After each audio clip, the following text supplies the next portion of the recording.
Judicial Council meets tomorrow, Monday, under the chairmanship of President Paul Biya.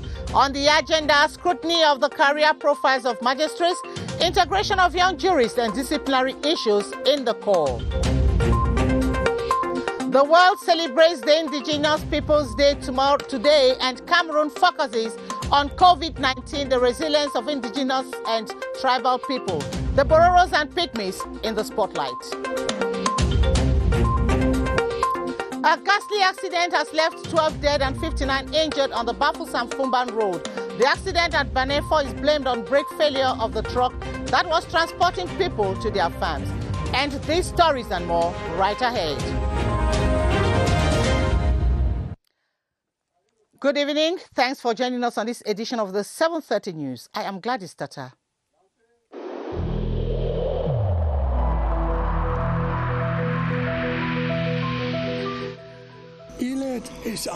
Each of us must comply with the measures that have been taken.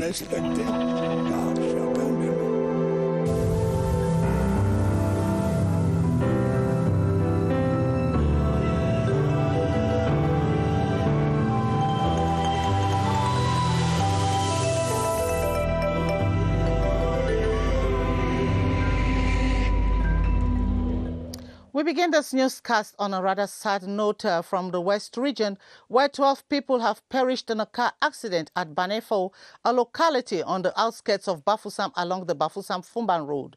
As our West regional correspondent, Ngo Henry, reports, the victims were farmers who were going to their plantations when they met their doom. Ngo Henry?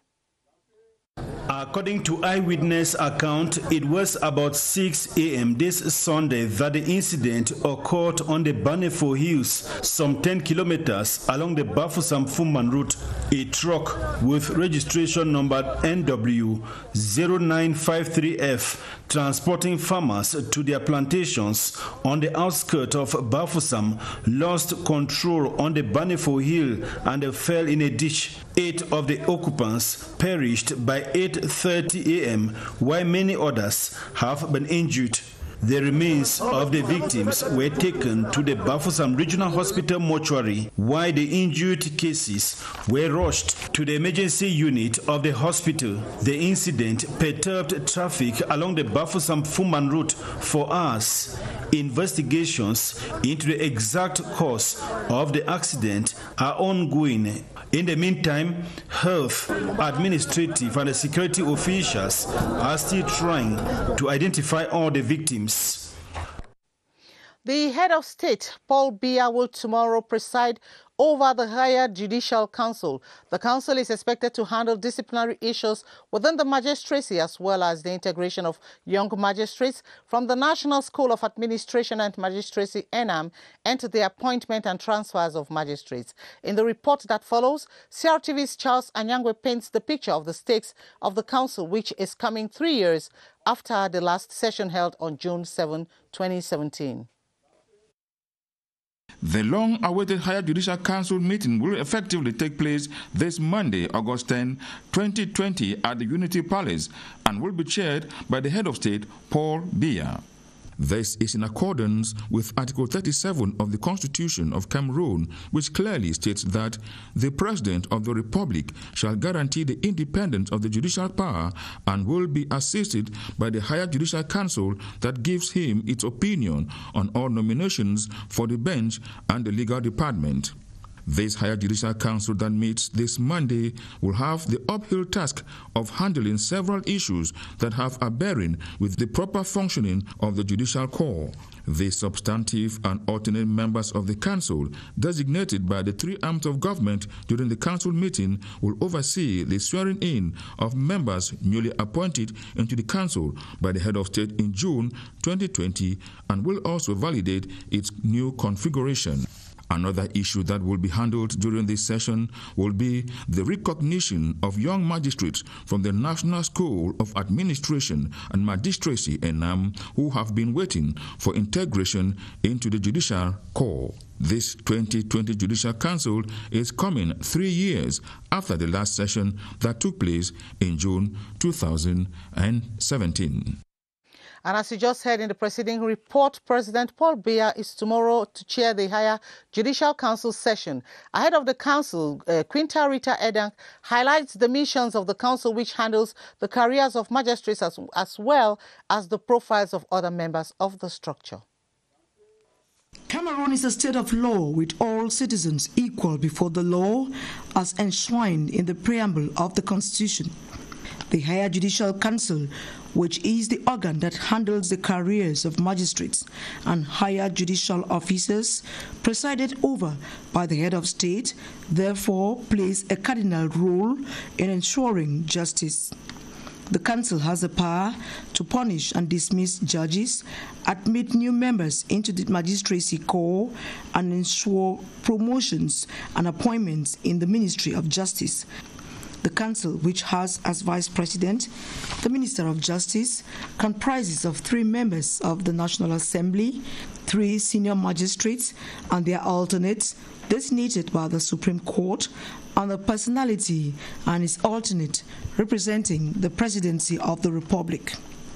In accordance with the Constitution, the head of state signed a decree on the 15th of June this year, appointing 3 members of parliament of the current legislature. The Higher Judicial Council also has a new secretary who is a super-skilled magistrate and advisor of the Supreme Court. These men and women of integrity, appointed for a 5-year term, are expected to assist the head of state. Today is the World's Indigenous Peoples Day, celebrated in Cameroon within the context of the COVID-19 pandemic and vulnerable people who also face challenges with their mainstay activity, cattle rearing. Amos Enonyake of Adamawa Regional Bureau tells us the ordeal the Mbororos go through in the region and the survival measures they resort to. We are in Karme, a locality in the Ngaounderetu subdivision today, one of the many settlements of the Mbororos in the Vina division of the Adamawa region. The Mbororos are known to excel as headsmen with a perfect mastery of agro-pastoral activities thanks to the ingenuity of this group of people. Yesterday, it was the phenomenon of kidnapping and the demand for huge ransom that made them abandon their animals and pastures to the mercy of some armed groups. Today, it is the COVID-19 pandemic with the imposed confinement restricting every movement of theirs. Faced with this double challenge, the Mbororos in the Adamawa region are forced to seek alternative means to cater for their loved ones. A case in point is Aliyu Hamadu, father of 15 children with 2 wives. He has been able to show of resilience in the face of the COVID-19 pandemic. However, he decries the fact that he has never received any support from the government, not even a face mask. As Cameroon joins the international community to give value to the indigenous people, he hopes for better days ahead. And we shall be taking you over to the East region where the Mbororos and the Pygmies equally have been celebrating the day amidst the COVID-19. Let's join our CRTV East region for that report. At the Mayos Baka Pygmy camp, some 10 kilometers on the outskirts of Dimako, the close to 400 inhabitants of that locality, mostly Baka Pygmies, like their counterparts elsewhere, are aware of the existence of COVID-19 and the measures prescribed by government to prevent the spread of the pandemic. The lone government primary school, Mayos, also sent out its pupils on COVID-19 break while instructing the Baka Pygmy children on the measures to bar the way to the spread of the pandemic. We are told to wash our hands all the time with soap and running water. We have to put on face masks all the time. The Baka Pygmies are aware of the measures to bar the way to the spread of the pandemic. However, they also count on their herbs and barks of trees from the forest to remedy the situation. We have bitter barks of trees, bibongo, maobi, and others. When we take them, they give us some protection from the coronavirus. Fortunately, so far, no positive case of COVID-19 has been recorded in Mayos. And as we told you, today is the World International Day of the Indigenous People. The 22nd edition in Cameroon focuses on COVID-19 and the resilience of indigenous population. According to officials in the Ministry of Social Affairs, a number of actions have been taken to protect this vulnerable set of people from the COVID-19 pandemic. Social Affairs Minister Pauline Irengene throws more light on the sensitization amongst other COVID-19 measures. Let's have a listen. There is no development without inclusion. So we have to confirm by this work today that the government of Cameroon and its partner are doing everything to promote the inclusion, the social inclusion of all vulnerable persons, in particular of the indigenous population. Concerning the COVID-19, because that's a theme of this year, COVID-19 and the resilience of the indigenous population, I think that much is being done too.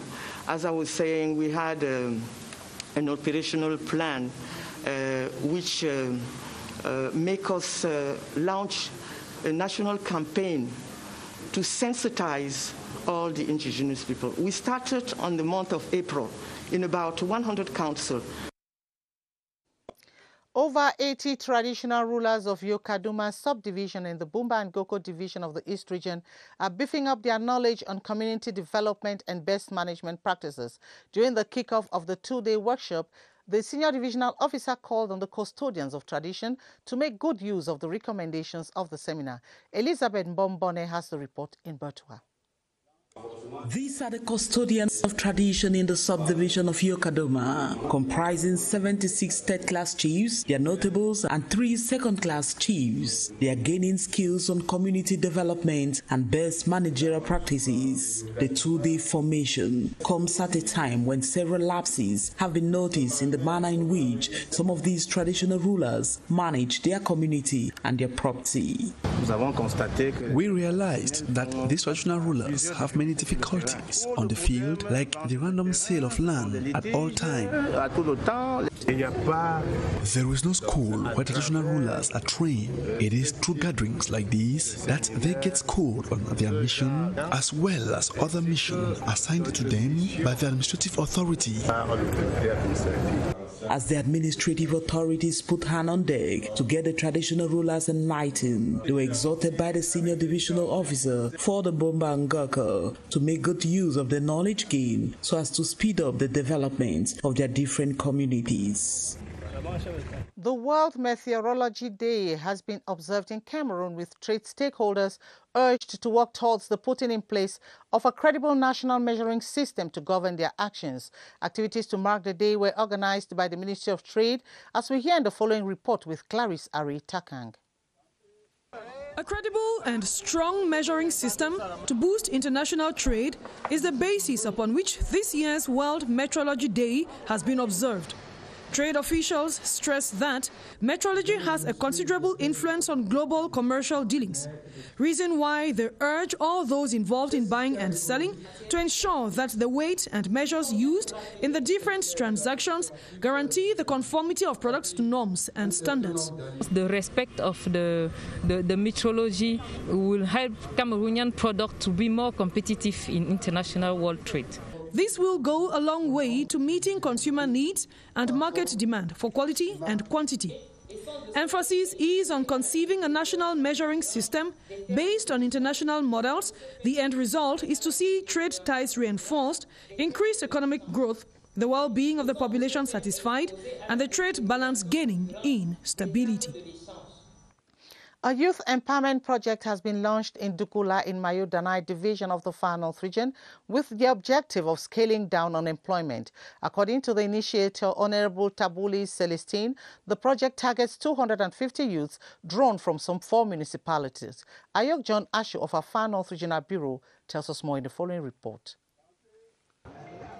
The project, codenamed Espérance Jeunesse et Développement, targets youths of Dacheka, Dukla, Kalfu and Chadibali in Mayodanai Division. Brainchild of the Member of Parliament for Mayodanai South, the project is geared at encouraging self-employment as well as local development through income-generating activities. The state in the socio-economic situation now cannot give employment to all young guys. We have to form them in our project and we have to finance them to give them autonomy. An initiative loaded by the youth. I appreciate this project which come to reduce the problem of youth for Mayodanai South. Launching the program in the presence of the 4 mayors of the municipalities concerned, the representative of the senior divisional officer for Mayodanai called on the beneficiaries to capitalize on the venture for economic autonomy.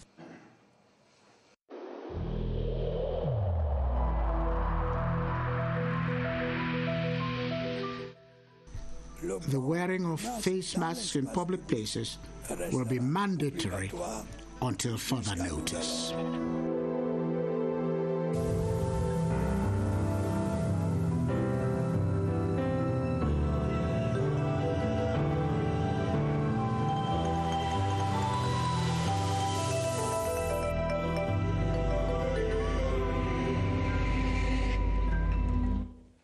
Public health experts are evaluating the impact of the mobile screening for COVID-19 launched 2 weeks ago in Yaoundé.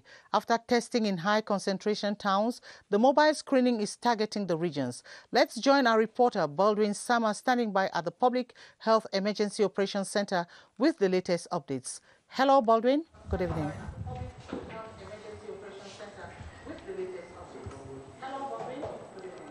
Good evening to you, Gladys Tata, and welcome to the Public Health Emergency Operations Center. I should say, when Operation Mobile Testing was launched by the Ministry of Public Health, the main aim was to screen as many persons as possible, especially those who find themselves in these areas where high concentration of persons, university campuses, the different markets, travel agencies, and the Ministry of Public Health, through the different health professionals who were deployed to these different places, have been able to screen many Cameroonians, among them those who have been tested positive and they are presently receiving treatment in the different specialized treatment centers here in the nation's capital city. And during the 2 weeks that they were carrying out this mobile testing in some of these places in Yaoundé, they equally sent across some anti-COVID-19 barrier measures messages to some of these persons who found themselves in these university campuses, travel agencies, markets, and equally different churches here in Yaoundé. And they have recorded some successes, such as they have noticed that the key role played by some municipal authorities in helping the Ministry of Public Health to send across anti-COVID-19 messages to the different persons concerned here in the nation's capital city. And they have equally noticed some loopholes, which they say it's going to go a long way to permit them work on a similar strategy that will permit them implement or launch a similar Operation Mobile Testing in other villages, in other subdivisions, and equally other regions of Cameroon, that's to say, in the days and in the weeks ahead. So they have appreciated the 2 weeks campaign for mobile testing here in Yaoundé. It has permitted them to fish out potential COVID-19 carriers in Yaoundé. Most of them are presently being treated in these different specialized centers, and they will continue in the days ahead to see into it that they limit the spread of the coronavirus in the nation's capital city while waiting to carry out a similar campaign in other regions of Cameroon. That's the take-home message from the Public Health Emergency Operations Center this Sunday evening. Back to you, Gladys Tata. Thank you very much, Baldwin Sama. And the government is leaving no stone unturned in order to curb the spread of the coronavirus pandemic. And back here, the population of Nomayos in the Mefuanda-Kono division of the Central region has been endowed with a newly constructed health center. The medical facility was inaugurated this Sunday during a ceremony that was also marked by the sacrament of confirmation celebrated by the Metropolitan Archbishop, His Grace Jean Barga. Victor Siga completes the story. The highly animated mass set the pace for the inauguration of the newly constructed health center by the Metropolitan Archbishop of Yaoundé, His Lordship Jean Barga. Close to 200 Christian faithful of St. Odile Parish, Nomayos, sealed their faith with Christ. We are facing a great pandemic situation I want to congratulate Sister of St. Teresa for this initiative and their courage. The inauguration of the Child Jesus Medical Center, Heal the Mass, the health center, worth over 50 million CFA francs, is equipped with an operating theater, emergency hall, amongst others. We're answering to the need of the people because you can see the people wouldn't even let us finish the structure. They were coming, asking to use the place, and we started using it even before the blessings of today. The St. Odile Parish of Nomayos, endowed today with a modern hospital, was founded in 1959. The remains of former minister in charge of special duties at the presidency and former board chair of Sonara, John Ebongole, have been laid to rest in his Kumba residence in the southwest region. The president of the republic was represented at the funeral by Southwest Governor Bernard Okalia-Bilai with a call to keep alive the legacy of selflessness which the departed exhibited on earth. Almost Suzy Monjoa was there and filed in this report from CRTV Southwest in Boya. Family members, close friends, government and political dignitaries were present in Kumba Southwest region to pay their last respects to the fallen statesman, Honorable John Ebongole, who passed away last month at the age of 80. The son of Kupem Wanenguba was described as a dedicated and passionate administrator. John Ebongole has been many things that are important in this country. The Sonara family is here to pay him that respect. We want to express our gratitude to everybody who participated, everybody who prayed with us. He served the state in several capacities: governor, minister, board chair of Sonara, and member of the Central and Political Bureau of the CPDM party. He was a great man as far as politics is concerned. We ask the God Almighty, he rest in peace. The late statesman was posthumously decorated Commander of the Order of Valor, followed by a private burial at his Kumba Mile 1 residence. Meantime, the remains of the oldest Chinga patriarch, Noah Anya Rene, who died on July 9, 2020, have been laid to rest in his village, Angofeme of the Center region. The burial ceremony was attended by other the Chinga notables and personalities of the Chinga tribe drawn across the national territory. More details with Constantine Baum. It was a funeral ceremony with very few mourners crying. Instead, there was much dancing as the Chinga people gathered to celebrate the life of an icon, Noah Anyang Rene, who died at 87 and was the oldest patriarch of the Chinga people. It's a great loss for us. He was what we call a patriarch, in charge of tradition, customs, and even when there are some misunderstanding in the family, he was giving very useful advice. He was a great man whose life touched many people. He left behind values like hardworking. I said he was a great cocoa farmer.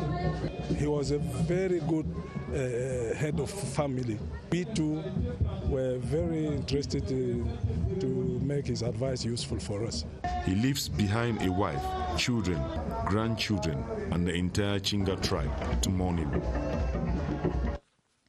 Meantime, the mortal remains of late Anselm Bogos, technician at CRTV, have been laid to rest in his native backup in the Sanaga Maritime Division in the Littoral region.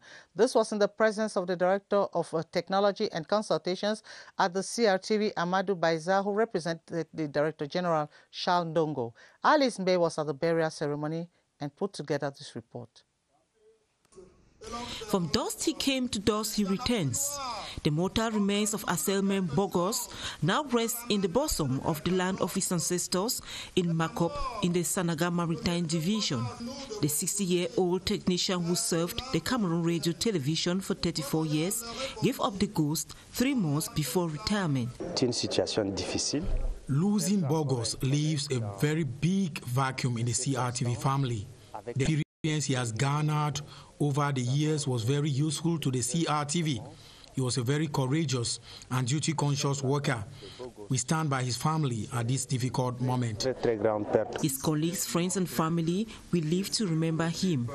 The Director of Technology and Solution Units at the Cameroon Radio Television, Amadou Baiza, on the behalf of the Director General, Charles Ndongo, extended word of condolences to the bereaved family as Selme Bogos leaves behind 2 kids and a widow to mourn him.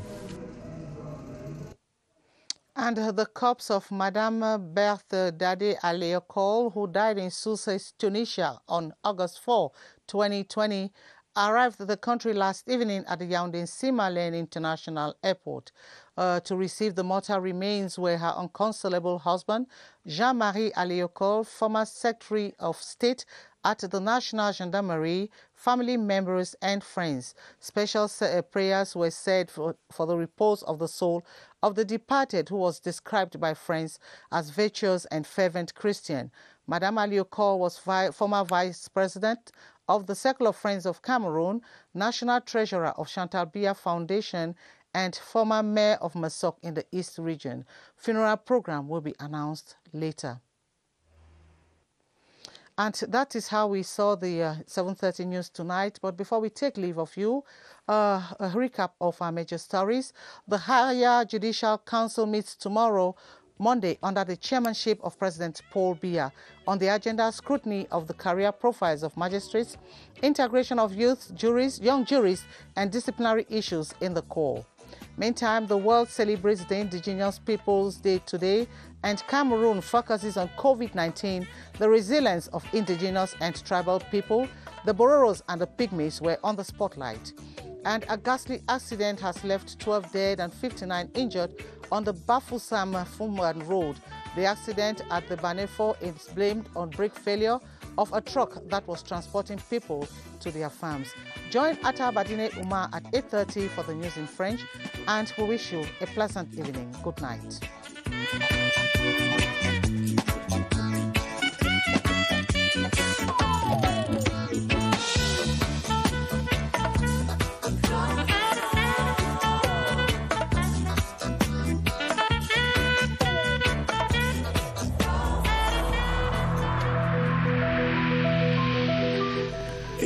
In this connection, we should avoid stigmatizing